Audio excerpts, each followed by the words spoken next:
بسم اللہ الرحمن الرحیم۔ السلام علیکم، میری آپ سبھی سے التجا ہے کہ ایک مرتبہ درود ابراہیمی پڑھ لیجیے گا۔ بسم اللہ الرحمن الرحیم۔ اللہم صلی علی محمد وعلی آل محمد کما صلیت علی ابراہیم وعلی آل ابراہیم انک حمید مجید۔ اللہم بارک علی محمد وعلی آل محمد کما بارکت علی ابراہیم وعلی آل ابراہیم انک حمید مجید۔ بسم اللہ الرحمن الرحیم۔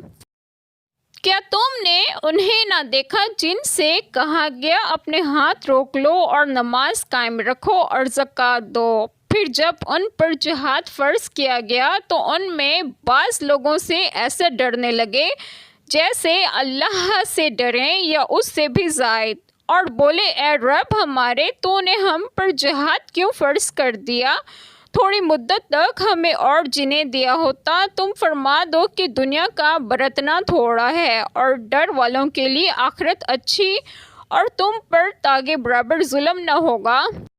بسم اللہ الرحمن الرحیم۔ آج بات میں آپ لوگوں سے ڈسکس کروں گی وہ یہ ہے کہ اس آیت کریمہ میں ہے کہ کیا تم نے انہیں نہ دیکھا جن سے کہا گیا کہ اپنے ہاتھ روک لو قتال سے۔ شان نزول مشرکین مکہ مکرمہ میں مسلمانوں کو بہت ایذائیں دیتے تھے۔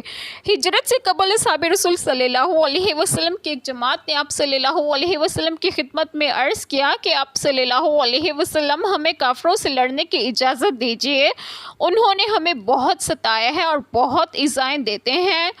آپ صلی اللہ علیہ وسلم نے فرمایا کہ ان کے ساتھ جنگ کرنے سے ہاتھ روکو، نماز اور زکوٰۃ جو تم پر فرض ہیں وہ ادا کرتے رہو۔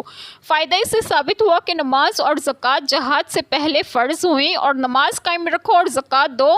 پھر جب ان پر جہاد فرض کیا گیا مدینہ طیبہ میں اور بدر کی حاضری کا حکم دیا گیا تو ان میں سے بعض لوگوں سے ایسے ڈرنے لگے جیسے اللہ تعالیٰ سے ڈریں یا اس سے بھی زائد۔ یہ خوف طبی تھا کہ انسان کی فطرت ہے کہ موت و ہلاکت سے گھبراتا اور ڈرتا ہے، اور بولے اے رب ہمارے، تو نے ہم پر جہاد کیوں فرض کر دیا؟ اس کی حکمت کیا ہے؟ یہ سوال وجہ حکمت دریافت کرنے کے لیے تھا، نہ بطریق اعتراض کے لیے۔ اس لیے ان کو اس سوال پر توبیخ و زجر نہ فرمایا گیا بلکہ جواب تسکین بخش عطا فرما دیا گیا۔